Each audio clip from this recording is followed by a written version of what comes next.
Good evening. You are listening live to the Extreme Movie Show. I am your host, Rob, broadcasting from the Pine Hills Palace just west of Orlando, Florida. I am in the Extreme Studios above the savage streets of Pine Hills, Crime Hills, Chopper City, whatever you want to call it, our crime-ridden infestation where, I just hope to have a few moments of safety so I can talk with RDV from the Great Midwest about a movie and not get shot.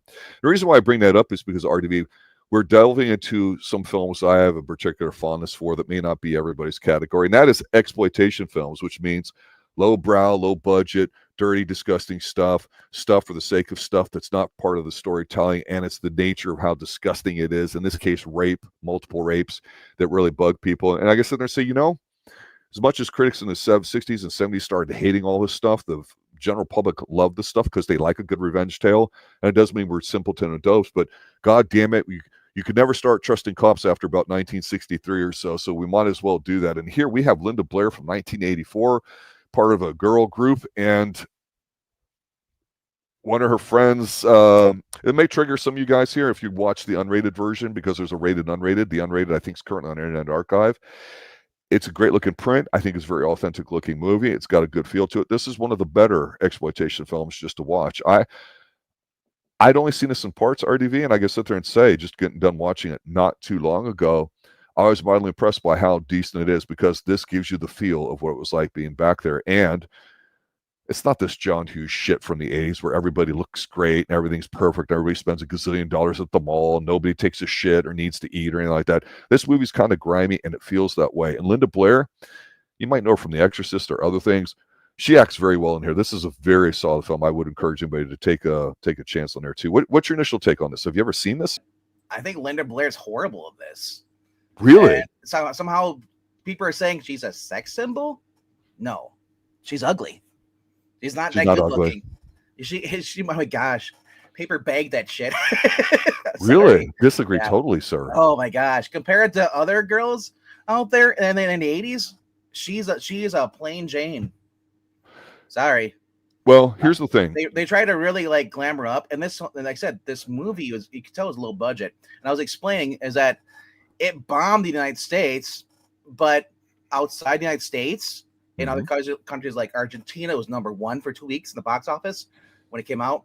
South America, it beat out Ghostbusters and all the other movies there. It made gross more money over there than Ghostbusters did. But also, it said, Variety gave it like a positive review, saying it's like her performance was great in this. I believe it was TV Guide gave it a 1 star, saying it was just atrocious filth.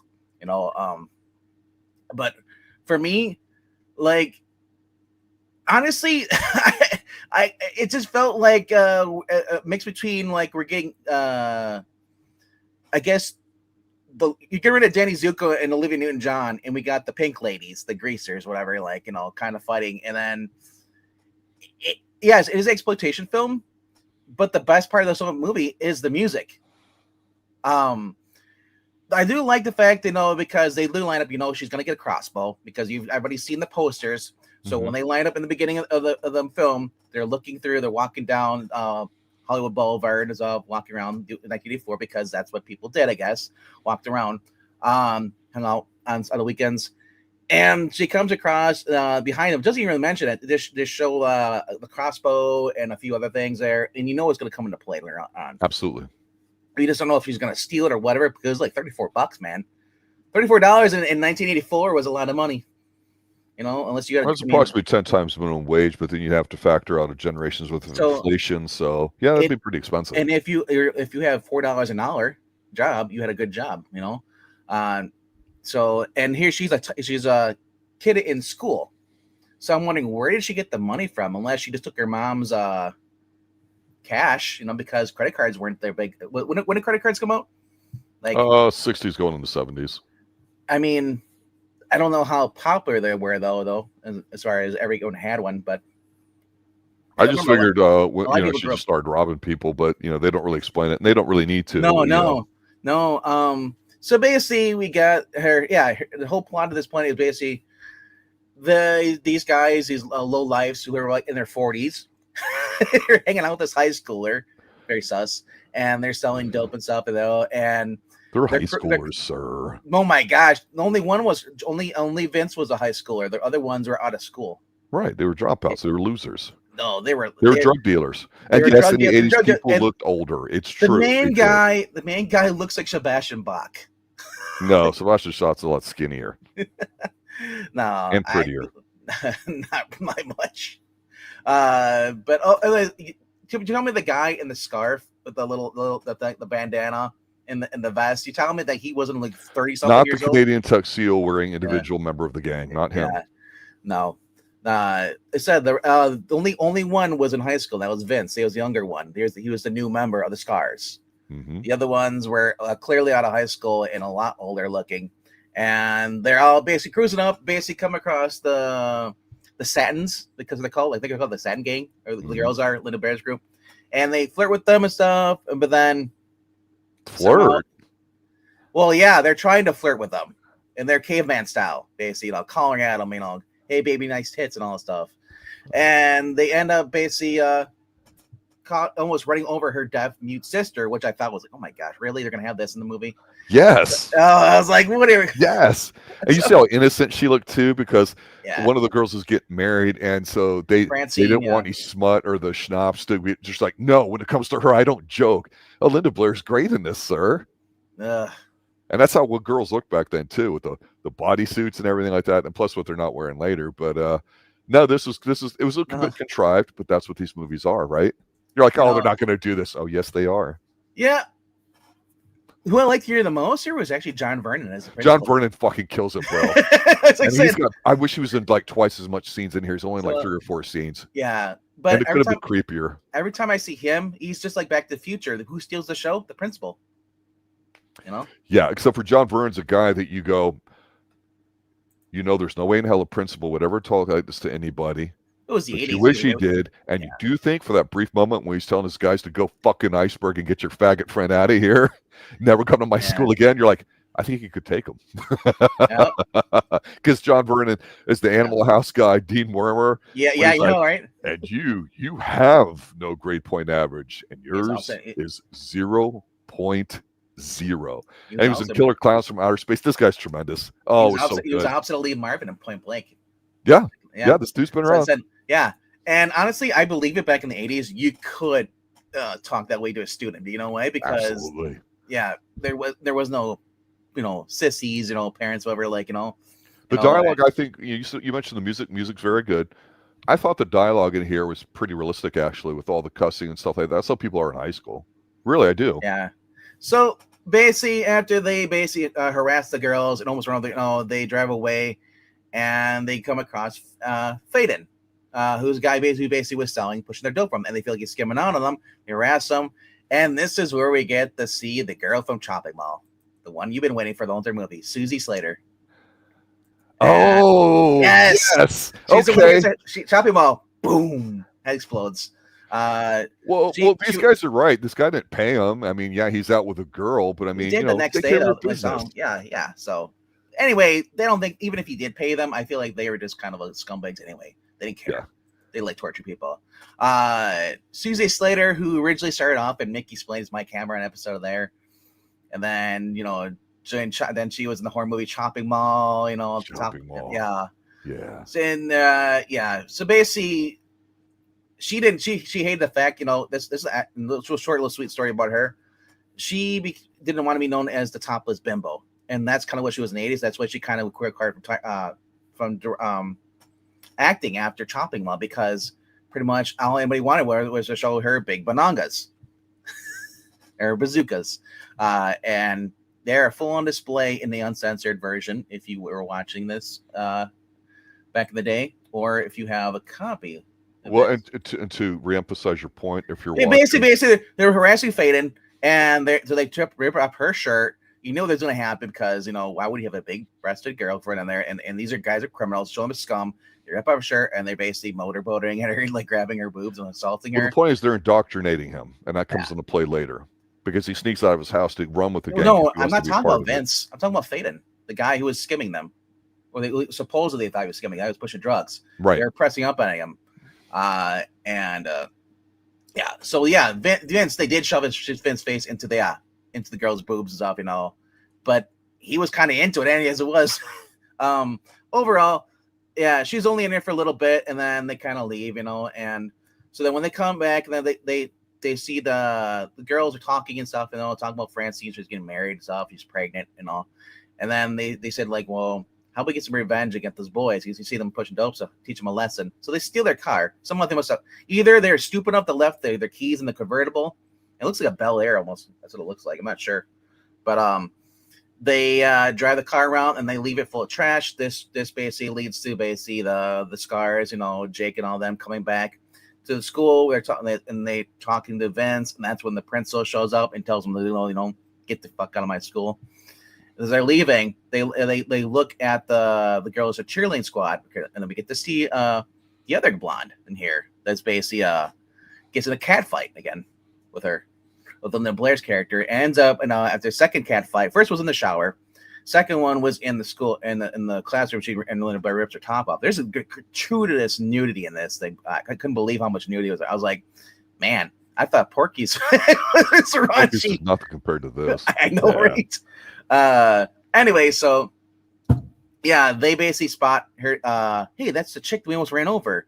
They confront her at the gym. The one dude who looks like if those who watch Power Rangers, they had Bulk and Skull. Skull was a skinny, kind of retard looking one. That's the kid guy here. The punk in here is with scars, and he starts trying to communicate her, but then they drag her to the room, and they basically have an hour-long rape scene with her.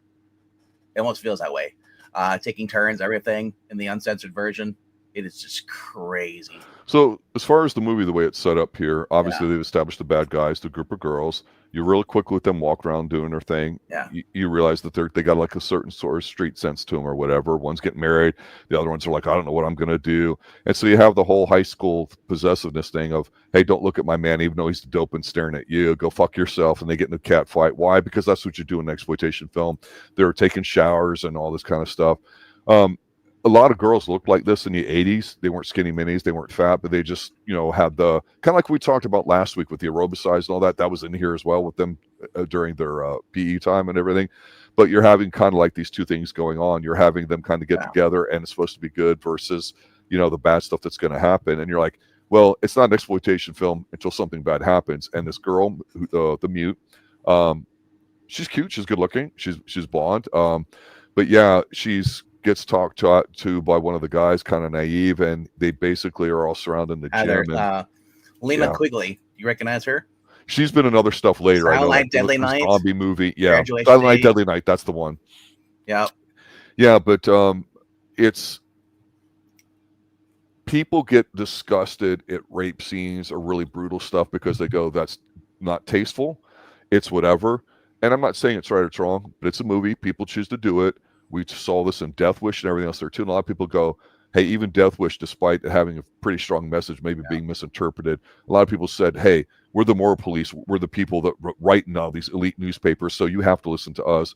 And no, that's just not true at all. And especially now, nobody gives a shit about that.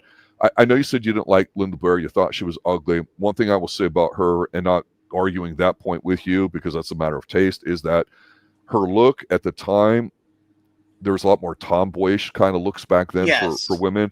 I thought she nailed it, and just her timing and her interaction with her girl crew, she did feel like she was in charge. And I thought it was pretty good. You know what you remind me of? Remember the girlfriend in Fright Night, the original cut, the original version with Darcy from, or whatever her name is, or Marcy from later on to be in Mere Children. Mm-hmm. That's what she reminded me of. That kind of attractiveness. It was just kind of like, and they could have got better. But well, again, agree to disagree on that. They wanted a plain Jane for this role, and that's kind of what Linda Blair was. Linda Blair was the plain Jane in the 80s movies. She was the B movie person. I disagree. She's obviously physically having her assets exploited for the movie. Would we agree on that? So it is. Well, there's more. There's more in this reimagined poster I found than there is actually with her in the movie. Well, I agree. I agreed. Yeah. But bottom line is after she gets raped, she survives, and I think the one thing about these movies that people don't get is that it's effective. That you, even though these girls might be dopey, you don't like them, or they're ugly, whatever the case is, it feels realistic. This is what high schoolers look like. They looked older back then. Their hair was like this. I mean, they captured it very well. And also, again, with the real settings and the real posters and stuff like that, it wasn't a bullshit set piece. But you did feel not. I'm not going to say. I'm not. This sounds horrible. I don't want to sound this way. I'm going with a different direction. I'm not going to say you didn't feel bad for the girl that got raped. You could understand how it happened, right? But I thought you actually kind of cared for this group of girls, even though they did something stupid by fucking with the guys who stealing their car. You could argue that raping, one of the friends was an overreaction, but that's what this kind of movie is, right? Yeah. It's a basically, this is a very the correct word was exploitation. Because it's very exaggerated and things, obviously. And with the girl Heather being raped, she's found. And then you got Linda Blair's character or I forget what her name is supposed to be in this, is Benny or whatever. Brenda goes in the hospital room, and she's talking with her friend, and then she eventually leaves, and she goes to the bar with her mom. Yep. And her mom's like, who the fuck would have done this? I'm thinking like, and Brenda's like, I have no idea. I'm like, bitch, yeah, you know who would have done it. You fucking trash your car. What do you think is gonna do it? And she's like, it's so horrible because like they really want to amplify it, because like this girl is not only is she deaf and she's mute, but somehow she can hear things and react to things when she's deaf. She has no hearing aids. I thought the movie, I was like, how is she smiling when the girls are trying to talk to her? Well, because it's nonverbal communication, and you can still sense vibrations, even though you can't hear something. Your body can pick it up, so you get attuned to that a little bit. Either because she can't talk, so it means she probably never had hearing aids or doesn't know how to talk whatsoever. Mm-hmm. But she does show sign language though. I thought that was interesting. Yes, yeah. But nobody was doing sign language with her when she was with her sister and her friends. Right, just lip reading. Yeah. But overall, yes, like so basically the mom is like, I don't know what it is, like, but I'm gonna make a page. Like, the mom's like almost like, I feel like the mom kind of like a Lauren Bacall kind of like, in sense like, yeah, you go kill those sons of bitches. Like, the way she came off, the mom there, she's there drinking with them out there at the club, and she's there drinking. I like that though. Even though the mom's not a central figure, it makes sense. You see where Linda Blair's character gets it from, kind of, right? Yeah, and that was another thing too. Is like, well, people forget that back in the 80s, you could drive and drink and all that stuff. As long as you didn't break the law. Seatbelts, come on, that's I know. But anyway, she then she goes to visit her sister back, returns back, and she comes across Vincent, who basically was feeling guilty for everything is gone. And then he quick runs out of the room, and she's yelling him. She eventually later confronts Vincent at his house with knife point, she's got a switchblade, his neck, and then confesses that it was Jake's idea and everything. I didn't want to do it whatsoever. And then she lets him live. So she spares him, lets him live. And she basically then goes, confronts the other two knuckleheads, leaving Jake for last. When she does it, she takes him into a carpet warehouse. They all rolls up carpet, and she's using, I love these audio cassette players. Basically, you can basically, if you want to distract somebody, you record, and that's what she did. She had two of them, and she set them up to lure them in the trap. And then they get close. She shoots the one guy in the neck with the crossbow, and then the other guy is like, he hears her moaning and stuff. He's going their direction. Hey, where are you? And then he comes across, probably the same. I'm not sure if it was the same cassette, player or whatever. Because the other guy looked like he smashed on the ground. But anyway, she comes across. He comes at the dude. It's like, hey, what's up, buddy? What's going on? What are you doing? It's like, it rolls him over. He sees the arrow stuck to the guy's like neck, and I love. She goes in and it's like, you're next. He's like, no. He falls into the bear traps which we saw before. Yep. And they don't show it. And you hear him, he's screaming. Later on, we see Jake going into this storage unit, because that's probably when they steal the drugs or hang out, whatever. I guess place. And he's like, "What's up, guys?" And he opens the thing, and then he sees them like they're all wrapped up on barbed wire. The dude's got arrows neck. The other one's got the bear traps all over himself, and he's like, "Oh, son of a bitch!" And then she shoots him in the leg, the crossbow, the arrow, the bolt goes through his thigh, and then they have a confront. He's firing his gun at her, and of course, it runs out of clips. So I'm just like, and she just the whole way time she's just kind of taunting him, basically a fantasy movie. What you want to do to somebody? This is something that would never happen in real life.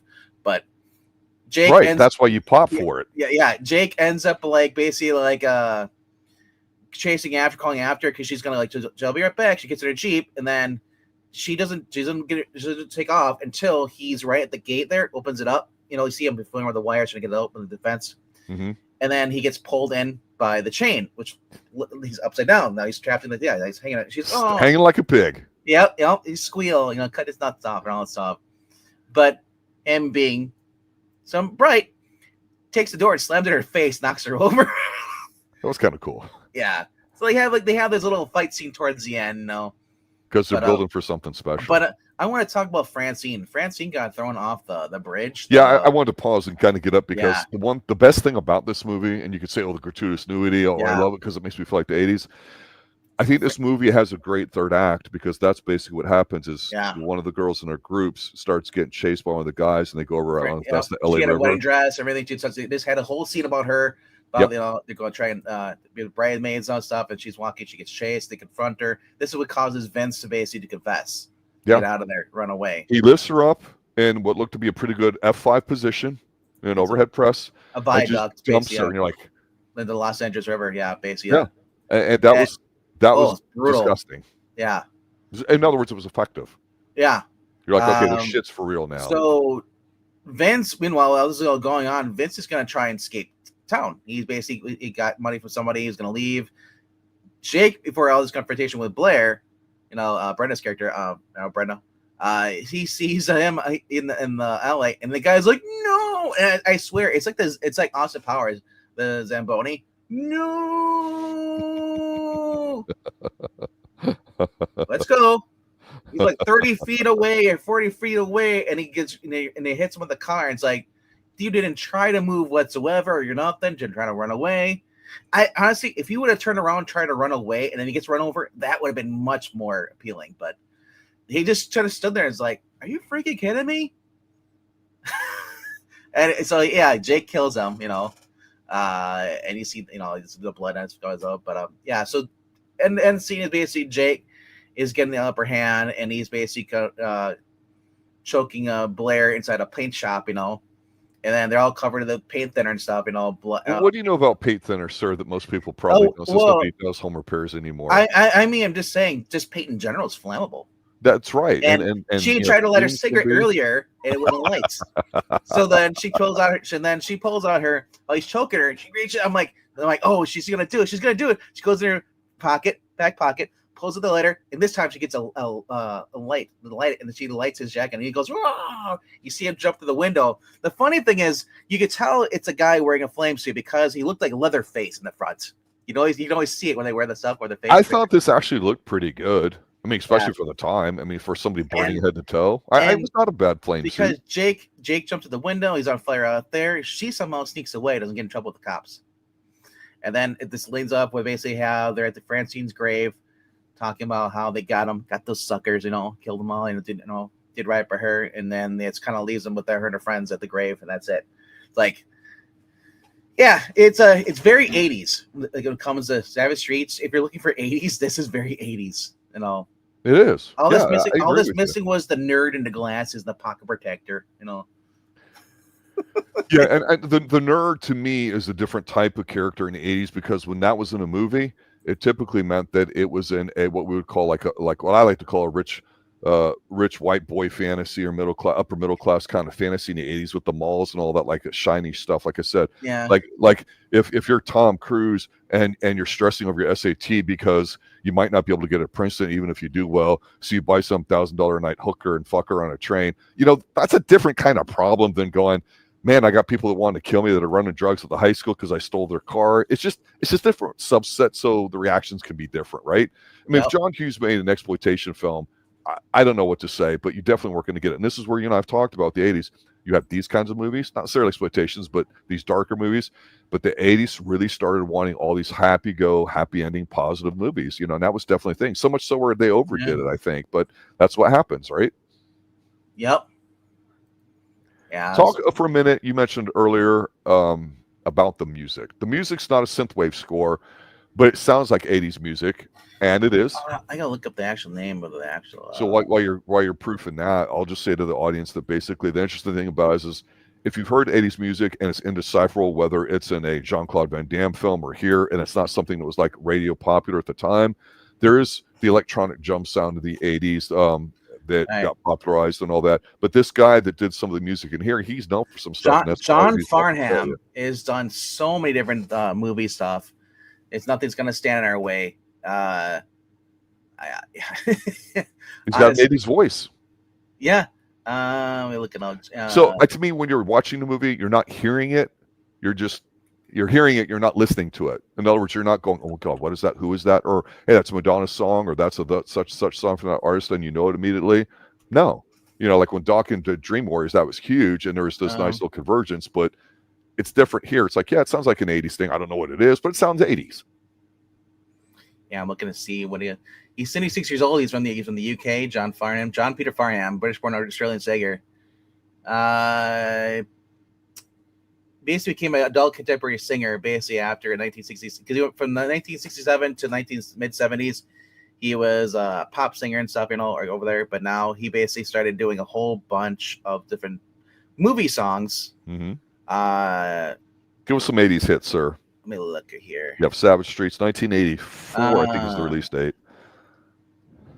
I'm trying to see here. They show the movie songs. They actually shown here? Looking at Wikipedia. Sometimes they don't show it, but Love a link to his discography and his credits. Yeah, but the problem is they don't tell you if they're from a movie or not. That's the problem. They show you. He has a bunch of just hits from the 80s, but they're not. Well, and to pile on that, is in the 80s, you guys know that if you're older, MTV was a big deal. And so that popularized the idea of having a video go with the song. So you would take things that were in video form, like television shows or television show openings, instead of having the opening again, but like James Bond, you'd have so associated with it. There you go. It says, during his time, he started supplying vocal tracks for films, including Savage Streets in 84, The Slugger's Wife in 85, Fletch in 85. He continued with Rad. You know Rad. Rad's the skateboard movie, right? Yeah, we covered that. Yeah. And Gleaming the Cube. Rad's not the skateboard. Rad's the bike BMX. Gleaming the Cube skateboard. Oh, I got it backwards. Gleaming the Cube is that's the one with Christian Slater, right? Yep. Okay. Gleaming the Cube is Christian Slater. The other one is with Talia Shire as the mom. I forget what the kid's name in the Voyage of the Rock Aliens in 87. Justice for One was co-written by Farnham for Savage Streets when it was released as a solo single. Yeah. Like I said, I know him from this and Rad pretty much. Because I told you I got that in our archive of all places. I found somebody had basically all the movie songs, the ones you don't really hear on the radio or put in albums, and just compile them into like 7 different albums. So I put them all. I download them all and put them on an MP3 player. I was able to get songs like Playing for Keeps, from Youngbloods and all that stuff. This stuff you wouldn't normally hear unless you actually found a soundtrack. And not every movie had a soundtrack. True. There's a score, which is the music in the background. Then there's the soundtrack. You might have if you had a cassette, you're lucky enough. But some of these obscure ones, I don't think they had cassettes. No, they would release it. Well, sometime. So you know what a single is, like a 33 or 45. Yeah. They would also have in the 80s for a brief period of time. I've not really looked this up, but I do recall having a few. They would have what they would call a casingle. You print like a small batch of them for something like this, get out and you give it to like all the people at the clubs and all that. And if something's a hit, you'll hear about it. Then you do like another run, or then you actually say, okay, that's worth it. Let's go ahead and put that on an album. Absolutely, that would happen. No doubt about it. Now, let me ask you this, RDV, because again, this is an exploitation film. Yes, I'm not going to say there's sex in it because that to me is consensual. This is rape. So if you see the censored version, you miss out on a lot of the nudity, and the rape scenes more hinted at than really shown. So if somebody, an audience member, watched the movie, the uncensored version, honestly though, except for that one supposedly scene that makes this movie exploitative, without it you wouldn't have it. It's really not that violent a film. Would you agree? I feel like you're watching a PG-13 movie. Or not even a PG-13, you're probably watching a PG movie, because did they even show the kills? Yeah. They show them like with the guy with the arrow in his throat, and then inside the storage unit. Yeah. Yeah, They you're not show- seeing the arrow penetrate him in a slow, gory fashion or something, Yeah. Yeah. Well, I mean, yeah, you saw in the uncensored, he just shoots the arrow, and then they cut to him. He has the arrow in his neck. They don't actually see it going into his neck. Yeah. But they showed Jake pulling the arrow out of his thigh, pulling it out, and you see the flesh coming up in the uncensored version. Like I said, I still wouldn't recommend it for children, just because it's censored for a little bit. But here's what I think about movies. Movies are not meant to be censored. If we got an X rating, watch the X rating, or don't watch it. Yeah, watch the director's vision. I don't, because a lot of times when they censor stuff, it takes away from the plot. Yes. But it sounds like to me like you're still getting the same plot, without, you're just not getting the gratuitous nudity and all that stuff. Did the shower scene that was not in there? The full frontal and everything? The girls' locker room? Mm-hmm. It wasn't in there? In the uncensored version, it's in there. No, so in the censored version, I'm asking. Censored version, it's not there, and you don't. Wow. The chopping mall girl with the boobs, with the large assets, for example, you don't see her getting felt up in the motorboating in the really? version. Wow. They clip that. They clip a lot of the nudity in here. Wow. And the rape. Wow. Yeah. My thing is like, if you clip the rape thing and you just say, "Oh, she was raped," but you don't see it and stuff.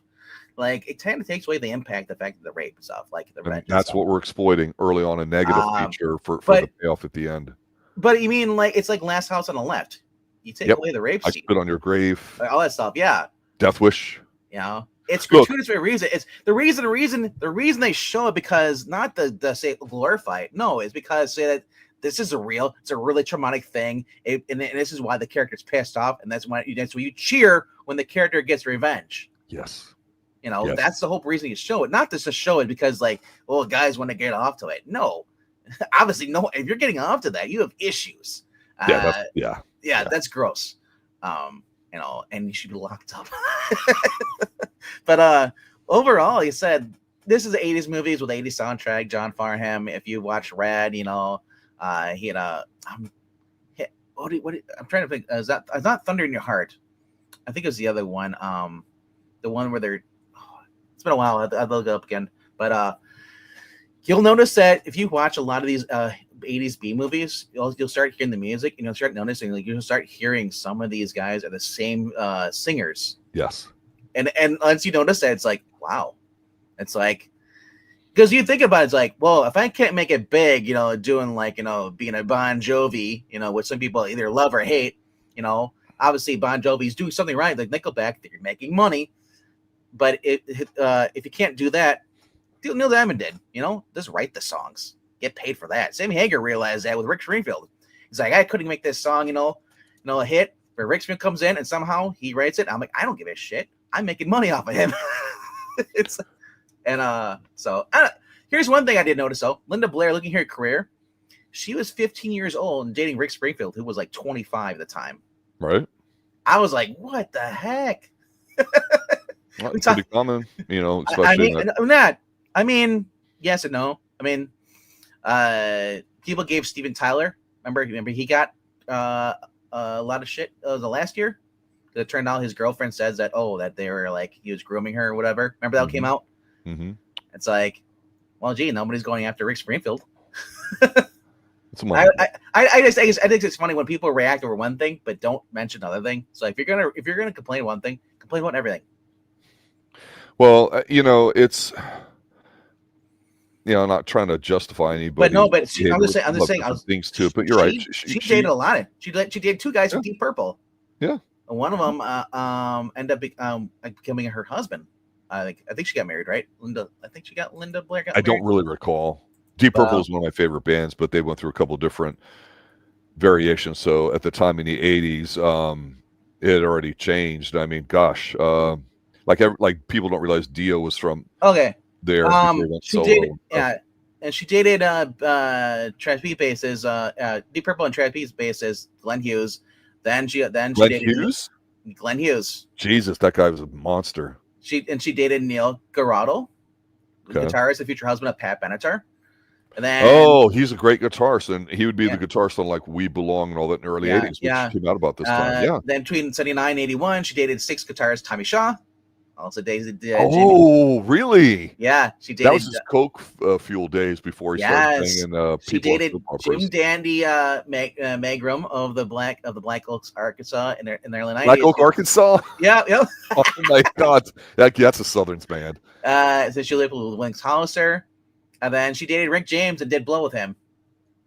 If you've ever seen that photo of her with Rick James, when she's topless, they're both topless. Oh, yeah, I think I have. Yeah, she's, yeah. Hey, you get emancipation, the 18 age years, of consent. 18 years You're doing all that stuff when you're young. So in 77, she got arrested for blow. Basically, drug possession. Yeah. Yeah. And conspired to sell drugs, plead guilty or discharged, basically possessed cocaine in exchange for 3 years probation. She was also required to make at least 12 major public appearances to tell people about the dangers of drug abuse. Here's the thing that I've noticed: a lot of these girls in this movie are all animal activists or vegan of some sort.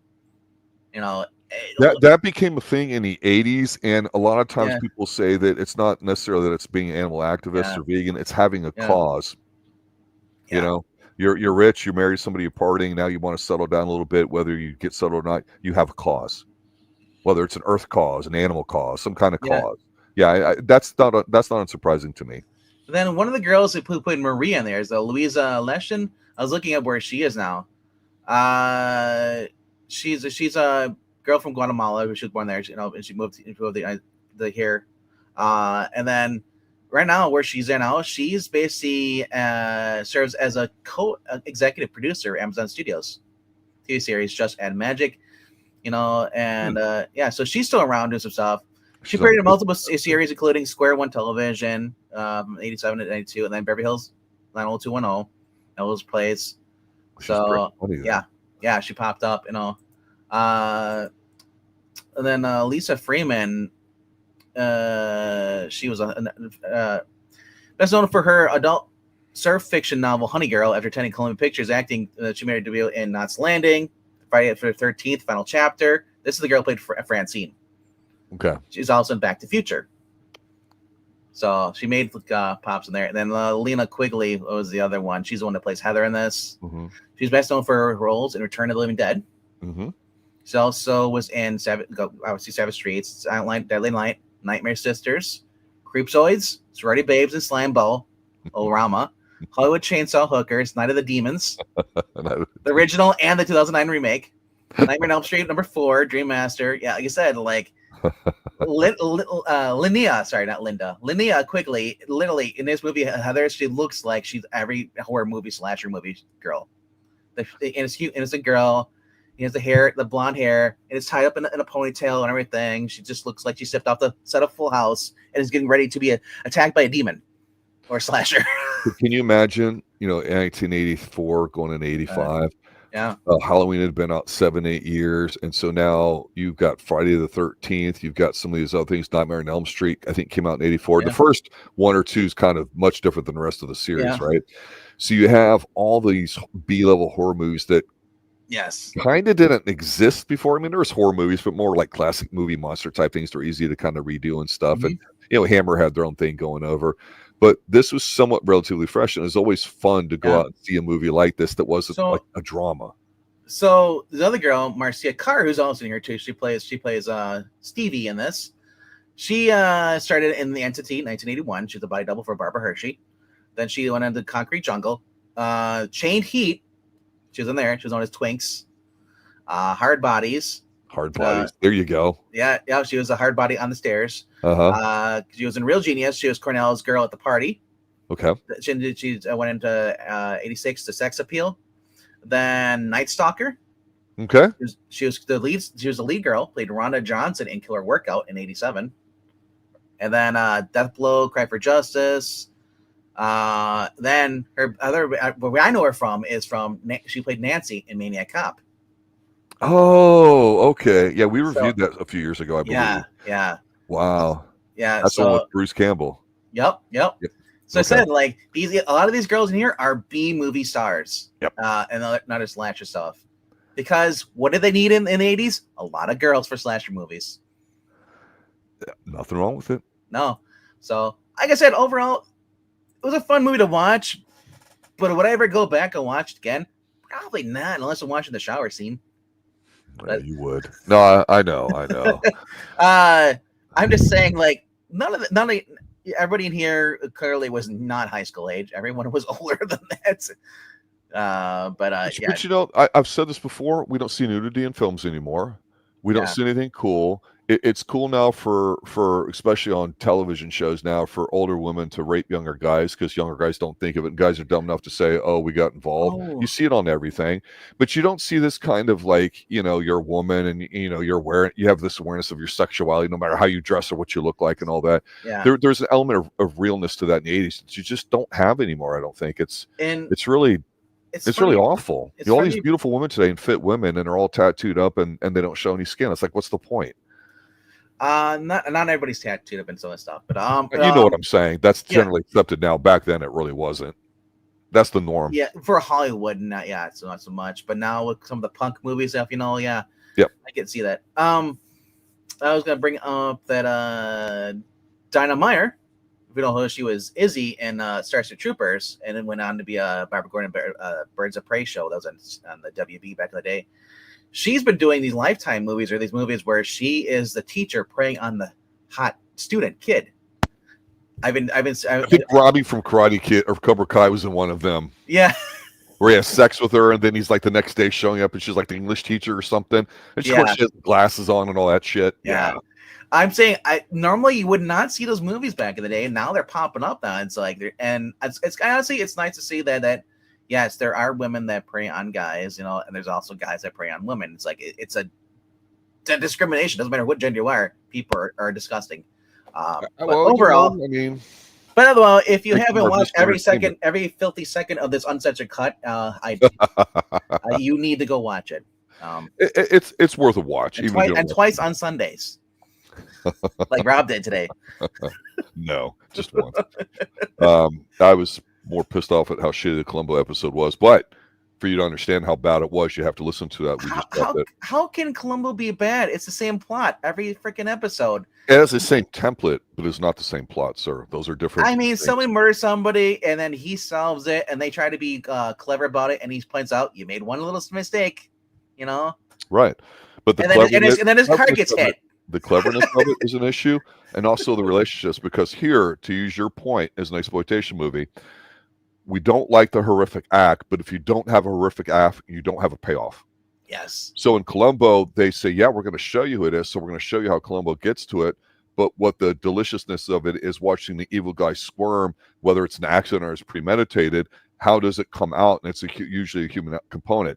And this particular thing was a daddy didn't love me, and it makes no sense, even though they could have went a couple different ways. And we explained this in our review. To be fair, Miami Vice did that too with Fiona. She was a girl, she was a call girl, and she'd take a John and then she'd murder him. That's right. And she was lighting fires too, bro. And she had daddy's issues, bro. That's right. That's right. But yeah. I say that's the best. If you're watching Columbo, is to watch his car get destroyed through the seasons. Well, you know what? I like these kind of movies. I like watching them. I know they're not your cup of tea, but it's the same time. It's kind of like it's worth watching. They don't exist anymore, really. I mean, I don't mind doing movies like Chained Heat or exploitation films in the 80s because there's a lot of them. Yeah, it's just we just gotta narrow it down. Okay, which one are we in the mood for? Can anybody name a current one? Seriously, that's rhetorical. I'm not expecting an answer. I'm asking the audience. I don't watch a lot of new movies, so I mean, I'm sure they're out there. It's just that they're not mainstream. But you'd hear about them through social media, wouldn't you? Only if you're in the right circles. Yeah, even when somebody say, "Hey, well, this is a batshit crazy thing on Netflix," or "This is that," or whatever, and yeah, I don't know. It's definitely an 80s film, guys. If you like 80s films, check it out. It's worth it. We'll be covering more exploitation type films here, and we came to it because of your soundtrack fetish, sir. So thank you. I think we should just watch Savage Beach, Return to Savage Beach, and all this. Or Chained Heat. Yep. Yeah, we'll see how that goes here, guys, and we'll know what that movie is going into next week, and we'll definitely let you know ahead of time. Until Tuesday night, I want to say thanks to everybody who watched up, Sean. I appreciate you guys dealing with the technical issues that we had. it happens, no big deal. But we're all here, and it's a good time and all that, and it's completely off the cuff. That's what we do. Instant reactions to something that we watch. I don't know why Shockman was trending RDV, but that's why I retweeted it out there because it's a great When Animals Attack movie. We reviewed that. There's so much. Shockman just keeps to getting hit. I was looking at analytics. It got watched again. It's getting views. Yeah, it's almost worthy of being a short. You know why? Because it's an exploitation film against baboons. Take that, animal rights activist. All right, everybody. Good night now. Oh, you know why it's trending? 28 days later, remember? The activists letting the monkeys out. Well, that's what happens in that movie. Oh, yeah. There you go. There you go. That's probably why it's trending. All right, guys. You guys know the drill. And thank you all who actually stayed here the longest. Desert Rose, I understand we had a lot of the issues in the beginning here. I'll probably edit this to make it seem a little more coherent in the beginning. Because I know I heard Rob in the beginning. So, and I can talk. I sometimes I need to shut up. So there you go. I can fill in when you're not there, sir. Yes. Law, sir, because nobody wants it wrapped up. I'm gonna bury the salami so far you can't find it. Remember the lines in this movie are horrible. That's great. That's great. Yeah. Go fucking iceberg. You know the guy in the bandana around you have? Do you remember we watched Dead Heat? Mm-hmm. He reminded me of Treat Williams' partner. Joe Piscopo? Yes. No. Every time I saw him, I saw Joe Piscopo. That's weird. The hair. All right, there you go. Good night. For real. We'll see you next week. Fucking Joe Piscopo. Go over my baseball bat.